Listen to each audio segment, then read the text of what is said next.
What I don't want to do is offer alternative versions, you know what I mean? Because there's my perspective and his perspective.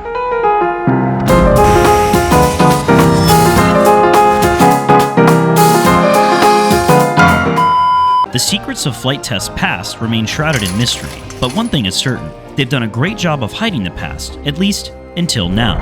Well, why don't we just start with the history of FlightTest from beginning to now? So, do you want my version or Josh's version? We stumbled upon a podcast FlightTest released about 5 years ago called The Early Days of FlightTest. This video raised some questions, because it wasn't the story we were familiar with. The creator of FlightTest, Chad Kapper, wasn't mentioned once, which raised our eyebrows a bit. This made us wonder what else wasn't being mentioned in that podcast. So, we reached out to Chad Kapper to figure out his truth. To give you the most detailed start to FlightTest, we have to go back to 1998 when Chad started his first business, Stonecap Productions. Hi, Willie Hayes here for Ultimate Sack. Live in a rough neighborhood, using Ultimate Sack to hit 'em back. But Ultimate Sack is durable enough to support an entire family.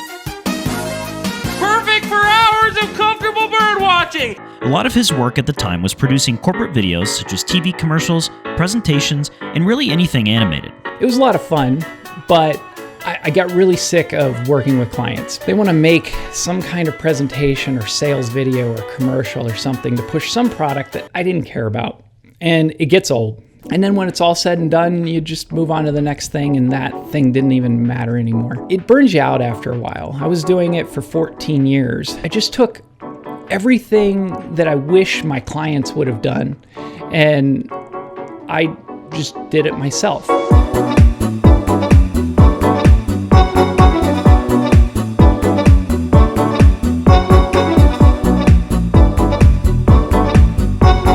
And I thought, rather than selling somebody else's product or brand, I want to create a brand that I feel is worthwhile and that people would actually care about. I thought, I think the number one issue I had with most of the projects that I worked on and a lot of my clients was trust. I felt like I couldn't even trust them, let alone get an audience to trust them. I would prefer to build a brand that is built around that trust.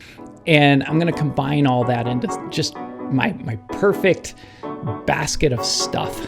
And that became FlightTest. The park flyers, it was just, I really got immersed into it. And one of the first channels I started watching was David Vindestall's channel, RC Explorer. His video, I don't know if you remember this, but he had video where he's flying the tricopter in the park, and he flies under the bridge. And I remember watching this video over and over, and I'd show people, I'd be like, look, he's flying this from those goggles, and he's flying under the bridge. I was just so inspired by that. I was like, that's what I want to do. Chad reached out to David and told him about a YouTube show that he was envisioning. And ironically, Chad was kind of dismissed as a fanboy. I told him, I said, hey, I'm thinking about starting this YouTube show. And he was very kind, but I could tell it was kind of like, oh, that's nice. Let me know how that goes for you. Around this time, Josh Bixler was in his 20s and living his best life, having just married his wife, Jen. Growing up, Josh's dad introduced him to full-scale aviation, sparking a fire in Josh that would forever change his life, along with the RC hobby we know today. While his dad and him grew apart in his early adulthood, they were reunited thanks to a youth ministry Josh was running at the time. There was a ministry, and as we would go around and we would pick up kids and take them to youth group and stuff, we were in youth ministry, we noticed the homes were really broken and busted. And at that point, my dad and the memories we had with him kind of really took hold, and I realized, how do you talk about a loving heavenly father if they're not connected with their earthly father? So at that point, started kind of going around, hey, do you want to learn how to fly a model airplane? And I was engaging the parents to try to connect the parents with the kids. We got the same thing, I'm sure you guys hear it all the time. It's too expensive, it takes too long, and I'm going to crash. So started looking around, and one skill my dad gave me was being incredibly frugal, or as I like to say, cheap. That frugality caused me to go to the dollar store, caused me to go to craft stores, not to go to the hobby shops. I could look a parent in the eye and say, do you play video games? Do your kids play video games? Well, yeah. Well, what if I told you can get in this hobby for the price of a video game? And that's also where I met a gentleman named Chad Kapper. It just so happens there was a friend of mine, it's a mutual friend with Josh Bixler. His name's Eric Monroe. And Eric said, hey, why don't you come out to the flying field, Bixler's flying field? I'm like, oh, it sounds great, because I didn't know anybody else that flew, and I was only flying in my backyard. So I showed up, and Josh Bixler's there, and he's helping. Like there's probably like 15 people just all flying, patched up, crazy aircraft. If somebody wanted to fly his planes, like here. And I remember, like, the first plane I remember seeing him fly had LEDs on it, and this motor that looked like it had been through 100 crashes, and the prop must have been horribly out of balance, and it just made this weird, horrible rah. It just sounded horrible, but it just flew all night, and he was having a blast with it. And I was like, oh wow, like, the planes don't have to be perfect. They can be whatever, as long as you're having fun. That was like really inspirational to me. I think it was probably that first day/night flying. I think I asked Josh Bixler, I was like, have you ever been on camera? And with all the right personalities beginning to fall into Chad's lap for all the right reasons, the vision for Flight Test had begun. Just, it wasn't quite the Flight Test we see today. It wasn't the greatest. Like, I made probably 5-10 videos. I even posted them. They're probably still on the original Flight Test channel. We went out to his house one day and we tried a pilot episode with actually Chad and another guy named Dave, who were the hosts. All right, you're watching the first episode of Flight Test Review. I'm Dave, and we got Chad coming here with our plane that we're going to be reviewing. This is the F4F Wildcat from Park Zone. Yes, it is. It was very interesting. It didn't work. It just wasn't working. The chemistry just wasn't there. It just wasn't happening. After that idea completely flopped, Chad started to realize maybe he wasn't the best personality to host the show, and instead started looking to those around him.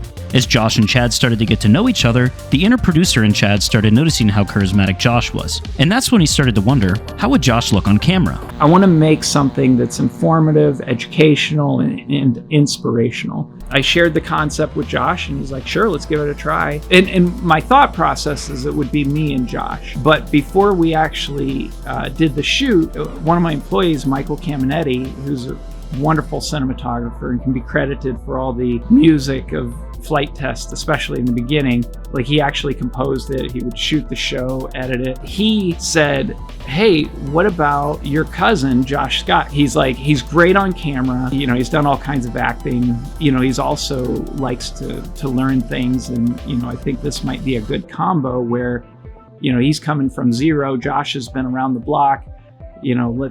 Let's try putting them together and see what happens. And I thought, yeah, that's exactly what I'm going for. So let's give it a shot. This began the era of Flight Test, where Josh Bixler took Josh Scott under his wing to introduce him to the world of RC. This made RC accessible in a way YouTube hadn't seen before, simply because it was so relatable. If you've been a fan of Flight Test for long enough, you'll know this was definitely the golden era of the show. I get a call out of the blue, and it was actually after a real rough blow. I was working painting Corvette parts and stuff. I didn't do this as a full-time job. I remember I was just praying about it, and then no more than 30 minutes later, I get this call saying, hey, you may remember me, my name's Chad. I really want to do this YouTube video thing, and I would like to call it Flight Test, and like to see if you could be the guy that does the teaching. From that point on, it was like, yeah. Then, the crew met up in Chad's garage, where they shot the first 3 episodes of the YouTube show in a single day, which took about 8 hours. Almost right away, like, we felt like this is going to work. This is going to be good. The plan was to edit these 3 videos, get them posted, and if people liked it, it would be obvious. If they didn't like it, then maybe we'll make a few more and cut our losses. They then launched the first episode, and Chad's vision began coming true. We launched the first episode. I think it was within 24 hours, I was contacted by Horizon, Hobby King, was it Hobby Zone? Everybody was impressed with the production quality and what it was. From the beginning, Chad held true to the foundation of building trust when it came to Flight Test, which is the reason so many of us have purchased from them. One of the big ways he did that in the start was by making viewers feel like they're a priority by doing initial spin-off episodes responding to viewer feedback. This specific clip grabbed our attention because it shows how much the original idea of the show has grown. We're going to be covering helis, we're going to be covering scratch builds. We're even going to build life-size planes. We're not going to do that. We're not going to build life-size airplanes.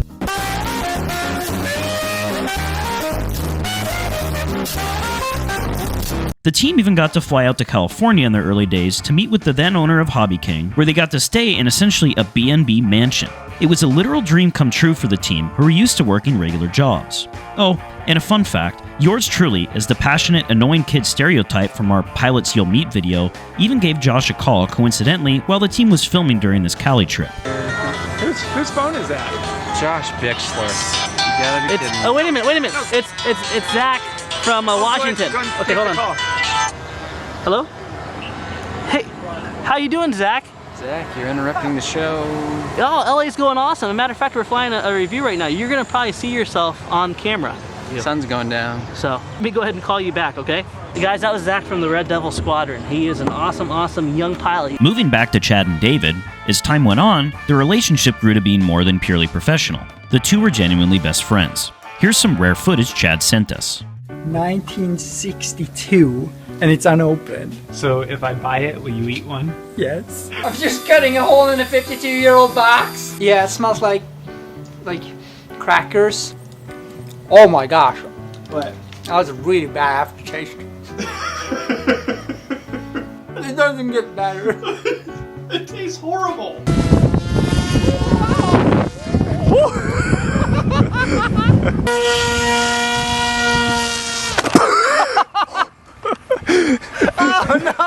David is like my best friend, you know, and I talk to David fairly frequently. You know, we've worked together a lot. We've vacationed together. Like, you know, we spent a lot of time with David over the years. A mix of the production quality, amazing personalities, and the desire on YouTube for a show like this led to overwhelming support from the community. Despite the show looking like it was shot by a high-budget production team, they had to invent some unique methods for being able to shoot model aircraft on a lower budget. Specifically, it was Eric Monroe who was getting creative with his literal shotgun camera. He came up with this rig. It looked like a shotgun. It was actually a buttstock of a gun with a camera on it, and he put sights down the side, so that way he's not looking through the camera viewfinder. He's actually like looking through sights on what looks like to be a gun, and that's how he would do the follow footage from the ground. And then Josh Bixler's, you know, very comfortable. Like, he could just talk away while he's flying, even if there's, you know, trouble. For how well produced the show was, Josh originally wanted to match the high bar with his flying skills, or lack thereof at times. And we were doing a review on it, and he would bring it in for a landing and it would nose over. He's like, "Oh, can I do it again?" I'm like, "Yeah." And he did it. He did it like 5 times in a row, and every time it would land and it would nose over. And it didn't break it or hurt it or anything, but, you know, he wanted it to land nicely. And he looked up at me and he's like, "You're going to put all those in the show, aren't you?" I was like, "Yep." And the reason was because that's the problem. A lot of people put on this persona like, you know, it's really important to perform perfectly, or if you're not a good pilot, or you're lesser than. And that's exactly the barrier that I wanted to break down with Flight Test. If I had a mission at all, it was that. It was to make RC flight friendly. And I said, when they see somebody they look up to or trust or respect, and they have mistakes too, it's going to make it more approachable to them, and they're going to feel better when they crash. And just very much like when the first day I met Josh, and he was flying that old Delta wing that was all beat up and sounded horrible, it made me feel better about my planes that I was ashamed of because they were broken because I crashed them in a stupid way. Like, maybe I was flying too close to the tree line and I know better, and, you know. If you're by yourself, you might feel that shame and you just kind of tuck it away. But if you're with friends, it's a lot harder to deal with. And I really wanted to combat that mentality, and showing the mishaps and the mistakes and the crashes on Flight Test were, for me, very important. If you remember the early days of Flight Test, you'll probably remember the days when they were working with Hobby King. First, you'd see their products pop up now and again on their channel, but at a certain point, it became clear that they were receiving some significant funding from them. From there, we got a pretty substantial Hobby King sponsorship. I do know at some point, probably within the second year, we got up to over $20,000 a month in sponsorships. On top of that, we got like a certain stipend each month to spend in the Hobby King store to buy whatever we wanted. And they were great. They didn't tell us to, you know, that we had to say or do anything. They didn't edit our content until there was a point to where I think it was the helicopter episode, and they said that they wanted an exclusivity with FlightTest, which meant we'd have no other sponsors, which from my perspective, that wasn't a good idea. If we did that, then they would be all of our income. And then of course that's a really good way to control an entity. I talked to Josh about it and I said, I have a really bad feeling about doing that. For some context, Jen, Josh's wife, needed help at home, so Josh moved his family into his mother's home. If you know anything about marriage, you'll understand that moving in with your in-laws, regardless of how wonderful they are, is a big ask.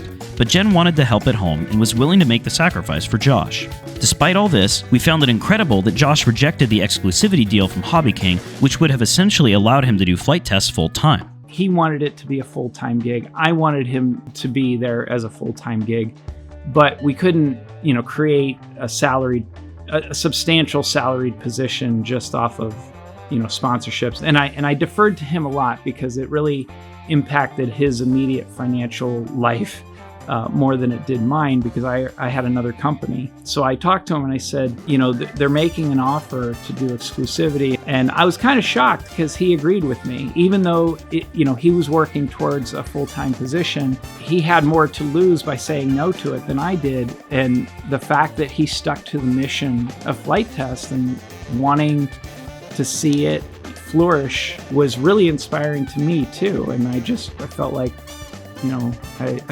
I'd chosen a really good partner. And to this day, I definitely don't regret it. This decision didn't come without consequences, though. After Hobby King withdrew all funding, FlightTest was only bringing in about $5,000 a month between Horizon and another sponsor. Not only was this money being used to produce the episodes put out on YouTube, but it was being used to invest in their company's future. Upon losing funding from Hobby King, the team decided they needed to take action to bring in funds on their own. It was around this time, a little over a year into having formed FlightTest, that they launched their website. Like any YouTuber desperate for money, they started off selling t-shirts. And just as we quickly learned here at Tail Heavy Productions, you can't sell enough t-shirts to, cover salaries. As they went back to the drawing board, all hope for Josh being able to quit his full-time job and replace it with FlightTest felt like it was lost. At least, until Josh had an idea that could keep FlightTest afloat. As you probably guessed, the idea was kits. He's like, let's make kits, and we'll cut them out on the laser cutter, and we can sell these kits. And I remember I was like, well, the laser cutter kind of, it doesn't cut it perfectly. It kind of overcuts the foam because it melts the edges of the foam. And I was being nitpicky about it. And I was like, we're going to sell foam kits. Like how many kits could we sell? So I was a little bit doubtful of it being a substantial path forward, but Josh was pretty adamant and pretty excited about it. And that was enough for me. I talked to Chad and said, Chad, I really love doing the YouTube videos, but I want to go full time. And at the time it was like, I don't know how we're going to make ends meet, with that. We could do the YouTube part time, but full time, what are you thinking? And I was like, okay, I want to manufacture foam board planes. Despite Chad's doubts, Josh knew he had a good idea and stuck to his guns. I very much believe in having a singular vision on an initiative. And what I mean is, if you start to diffuse the concept or the idea, like somebody has an idea that's average and people try to improve upon it, but it's starting to take away from the core of the idea, it can actually fail even if you're improving the idea. So I tried to adhere to that methodology where whether I understood it completely or not, to give it my full support. And I did, and Josh was, 110% in. Sure enough, with Chad's full support, the team launched their kits on FlightTest.com, and it's safe to say that Josh was right. He came up with these designs, and our first kit was the FT Flyer, the Nut Ball, and the Delta. It was like a 3-pack. Our first month of sales, it wasn't even a full month, I'm trying to remember, somewhere around $18,000, $20,000 in revenue of foam kits. I was blown away. And then each month, it just kept growing. We were on track for like $600,000 in sales that year. And it wasn't even a full year. I left my job painting Corvette parts, and I moved over to full time and started manufacturing airplanes. And then we opened up the web store, and that's where really the birth of what we call today's speed build kit came to life. Securing a full-time job at FlightTest wasn't the only battle Josh was facing, though. Put yourself in his shoes for a minute. You have a family you need to provide for, a mortgage hanging over your head, and a good paying job already that you know will pay the bills. The carrot dangling in front of Josh's face was FlightTest, a carrot that may never pay off. Unfortunately, I lost my father to leukemia, and my wife and I really wanted to do this full-time opportunity with FlightTest, but we had a home, we had a lifestyle that required, obviously, a normal wage, and I was willing to leave that. Well, we sold our house. My mom was a widow, unfortunately, so we moved in. We lived on a little 14-acre farm with a runway in the back, so we moved in to help her out, kind of get her back on her feet, maintain the farm in the meantime. But it gave us an opportunity, and I do believe it was God's timing, to just basically liquidate everything. Have no debt, no burden, so that way we could take a chance on this. She could still be a stay-at-home mom, and we'd have the ability to try FlightTest. Day 2, I was literally in tears because I realized I could design airplanes. I could cut airplanes out on a laser cutter and talk about them and fly them, but there's no way I could manufacture at a high level. As Josh began to grow into his new role at FlightTest, he realized his plate might be a little too full. That's when he had the idea to enlist the help of his wife, Jen. Both my kids were at school. I asked my wife, I said, please, come in and help me figure out how in the world to do this. And she took this little tiny one-car garage that was below the offices of where Stonecat Productions was. She shelled it. She pushed out stuff and she organized and she put tables here and raw materials there. And she created a process flow where, raw materials came in, went through the laser, got, packaged up and then ultimately ready to ship. In a little tiny one-car garage. It wasn't much bigger than my office. What was really, really cool is that process to this day is still being followed. Despite what most would consider a rough start, seeing the passion in Josh's eyes really shows the power of a man who believes in bringing a vision to life. I remember we had no real heat down there. We had a little propane heater. We used, I think, the office neighbor's bathroom. It was really a funny chapter in life, to say the least, but it was so rewarding to take that chance. As the store continued to grow, as we started to learn more, we moved from that single car garage and we moved over into rented driving range, out of all things. And that's where the North Canton location was born. And right after their move, Alex and Justin joined them, along with Peter. We had Peter Shriep. I say this with all sincerity. God brings the right people at the right time for the right reason. And every one of those people I mentioned, David Vindestol to be included, were brought in at the exact right time for the right reason, and they brought so much to the show to help us grow and help us learn, help me personally learn about leadership. There was a friendship with every one of them, and there's a unique skill that they all brought to the table. As you hopefully see, Josh doesn't have any interest in writing the personalities that made FlightTest what it is today out of the history. So then what was that podcast all about?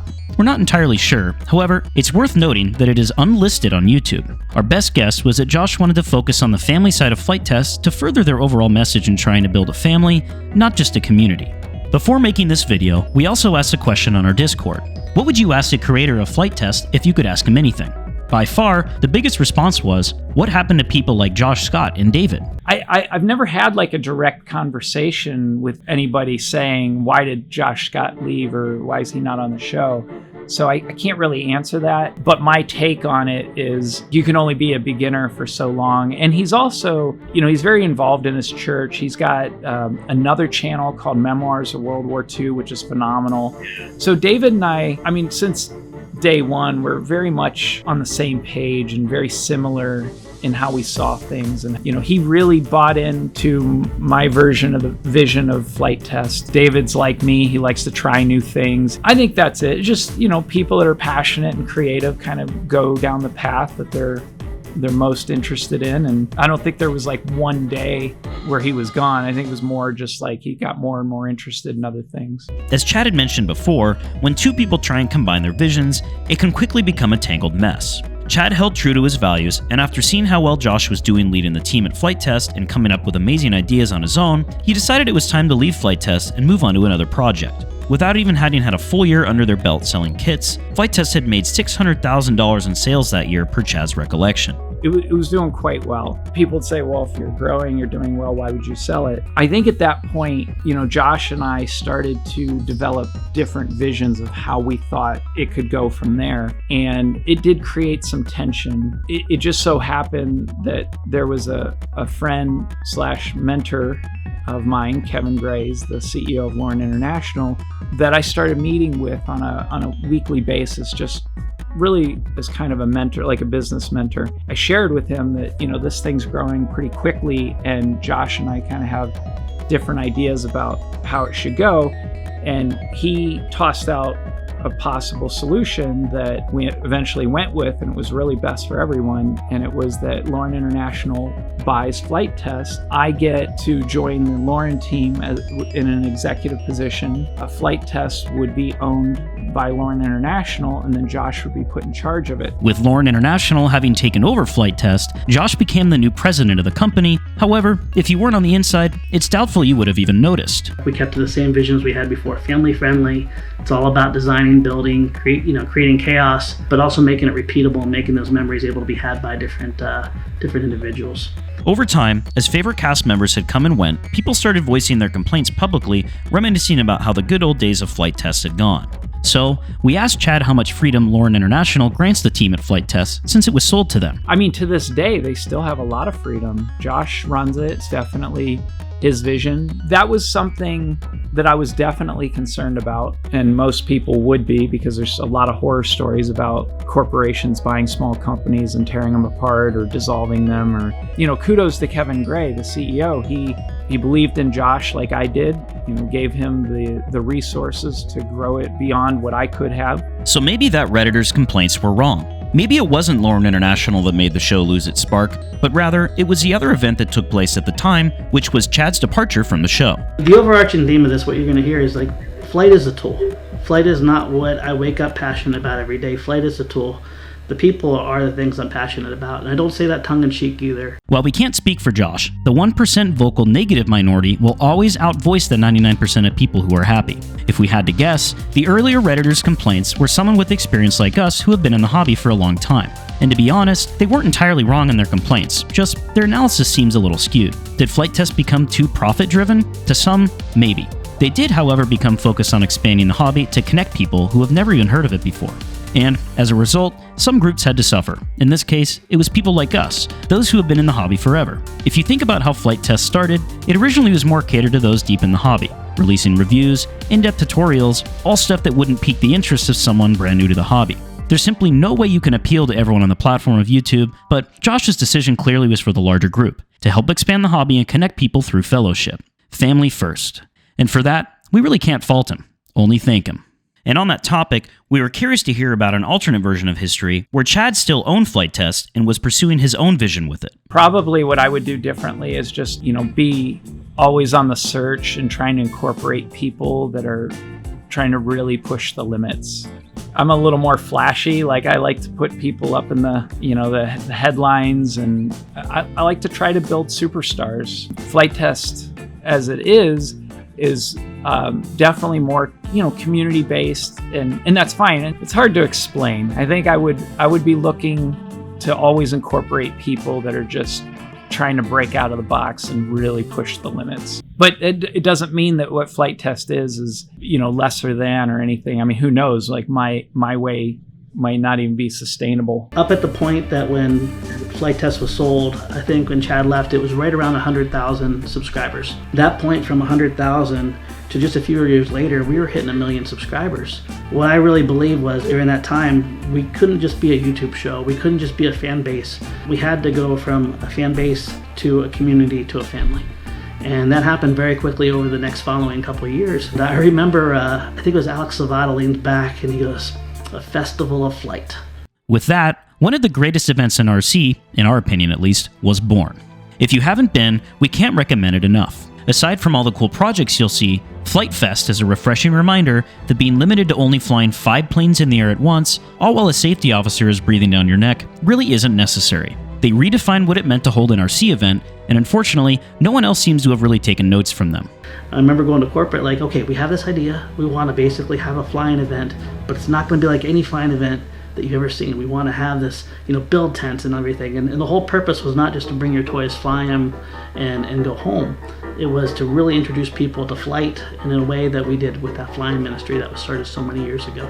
Of course, it was good, but at the time we were a small company. How do we know if people even want to do this? Well, we decided to do a crowdfund. And that was fully met immediately by the awesome community that we had. And the first FlightFest was born from that point on. And that's really, in my opinion, the point where it went from a YouTube fan base to a community. And at that point when FlightFest started happening, it turned into a family. You hear me all the time saying, "Thanks for being part of the FlightTest family. Thanks for being part of the FlightTest family." That, again, is not tongue-in-cheek. Around this time is when Flight Test also launched FT STEM. FT STEM was a real passion project of mine because I hated high school, I hated school period, had a difficult time learning, terribly dyslexic, I couldn't read well, couldn't retain knowledge well, I struggled through school. And if I only would have known that if I had passion for, if a teacher met me where my passion was, I would suddenly want to read more, I'd suddenly dig into the math more and stuff like that. So my mom was a school teacher, but once I got out of high school and I'm supporting a family and everything, I'm realizing these core fundamental skills of just getting a passion to back up the why would have changed my life. And flight was a really cool thing. Lots of kids were into it.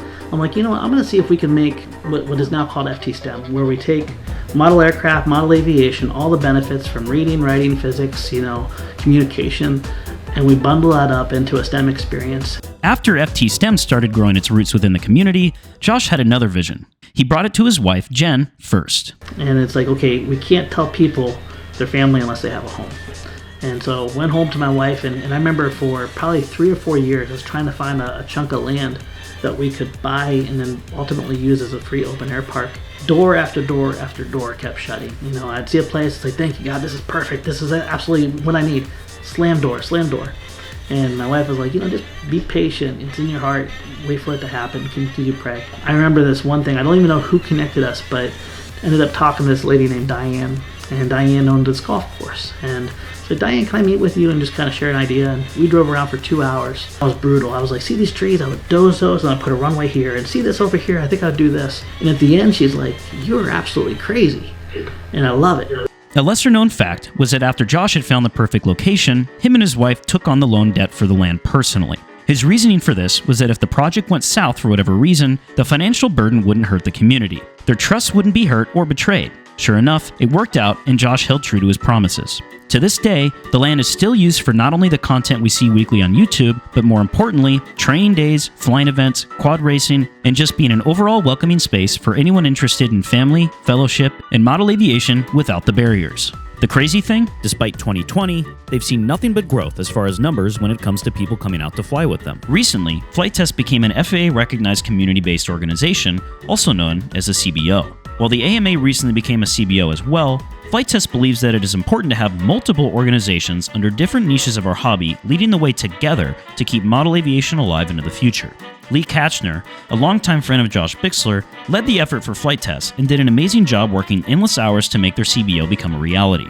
If we rewind back a few years, it was clear that Flight Test's experience with traditional RC clubs was not the greatest. For those unaware, under the upcoming FAA changes, if you want to fly RC at a recurring location without a full-on transponder on your plane, aka remote ID, you need to set up an FAA-recognized identification area, also known as a FRIA.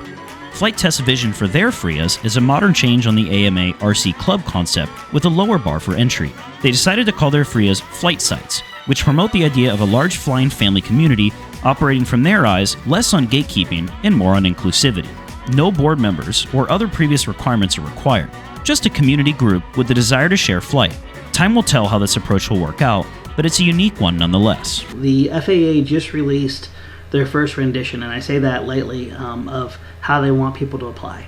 First step is you need to be part of a CBO. And now that doesn't have to mean that you have to be part of the FTCA. It could be the AMA. But you need to become a member of an existing CBO. You can pick any CBO that you want. But the neat thing about this is every CBO has a different activity, base. FPVFC, they're very much heavy into FPV activity along with fixed wing and along with drones. But that doesn't mean it's only that. But because of that, they have a unique set of safety guidelines that pertains exactly to that. Flight Test is passionate about foam board DIY models, amateur build, but you're not going to probably see 100-mile-an-hour turbine jets or competition-based activities. That's AMA. So we have our own set of unique guidelines. And then the AMA, of course, has theirs with competition-based, established paying club fields, things like that. The reason I led with that is very important. You mentioned park. Our goal is to take the burden from here to here. If you fly at a park right now and you want to make it a FRIA, we want to help you make it a FRIA. If you fly in your backyard, you want to make it a FRIA. There's no limit to the amount of FRIAs we want to help the community create, because if you flew there before, we want you to fly there now. If you don't know anything about Ben or I, we love flying everywhere we can. We fit both into the Park Flyer mold, which is a strength of the FTCA, in addition to sanctioned RC clubs, which is a strength of the AMA. For park flyers, though, FTCA's approach to tackling the FRIA issue the FAA has brought into our hobby is like a hand reaching down from heaven.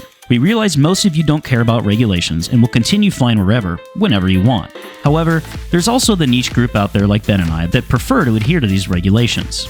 Having an attainable, practical solution like FTCA is working towards creating, especially for the park flyer niche, really is a saving grace. While we're talking about CBOs and their approach to the hobby, FlightTest has a proven record of safety without overwhelming rules that raise eyebrows even to your dictator stepmom. Specifically, we're talking again about FlightFest, where several times daily, hundreds of planes take to the air for combat, where the only mission is to have mid-air collisions. It's not an unfair generalization, though, to say that most AMA events don't cater to this kind of thing. FlightFest, however, aims to please the kind of pilot who might not take the safety of the airplane itself so seriously. Chad gives a lot of respect to Josh when prompted about this topic. I want to give full credit to Josh on FlightFest because I'm scared to death of events. Like, I don't do events. That's why I'm a video producer, because I can control everything. And if a take goes bad, you can shoot it again. Events are, one and done. Like you put on the event and whatever happens. And that freaks me out because you got to think about so many things to get right. We abstained from doing anything like that till after I sold the company, because then there was more support, for stuff like that. But that was really Josh's vision, is the events. And that's the first FlightFest that I went to. I was blown away because I had zero to do with it. Like, I didn't help with the planning. I didn't help with prep or any of that. I was working on other stuff at that point, but I did attend it and I was just blown away. It was so weird seeing all of these people that typically would be in a forum or a Facebook group or comments of a YouTube video, all in real life. So, where is FlightTest going? I'd like to see, and I hope in the next couple of years that there is another face in here coming up to carry the vision and the values, but also to make sure the FlightTest goes on another 10, 20 years. I'm 44 years old right now. I can't imagine being able to inspire young kids the way that someone half my age would be. I'm really hoping and praying for that person to become a reality and to come into our lives at that time so they can keep what is FlightTest growing. What you guys are doing, I'd like to see 1,000 times over. Without a doubt, FlightTest, Chad, Josh Bixler, and so many other fan favorites have made the largest positive impact on the hobby in recent memory, making the necessary moves to make our hobby thrive in our ever-changing world. Countless kids of all ages have been brought in simply by the accessibility and family-friendly nature FlightTest has introduced to the hobby. For that reason, we all owe them a thank you. While the future of the company is unknown, one thing is for sure. There's no world where tail-heavy productions would exist without the inspiration and lessons learned from them. If you don't think that Josh sucks eggs regularly, go ahead and give this video a like. I have never sucked an egg in my life. I just want that to be on the record. Oh, and if you approve of pronouncing family as Flemley, be sure to subscribe. Friends from the FlightTest family to your Flemmy, we want to wish you a Merry Christmas. See, that was the cold lips that you should have. Happy landings and bounce one on for us. We'll catch you next week with a new upload. Personally, we get inspired by your content, and it feels, I look at it, it's like, man, my cheeks hurt from smiling. Please consider, for you guys, an open door anytime. I'd love to do collabs with you. If you have the means to come out and hang out with us, we can do some content together. And I'd like to turn the tables on you, have you for a podcast and stuff to share your story. Deuces.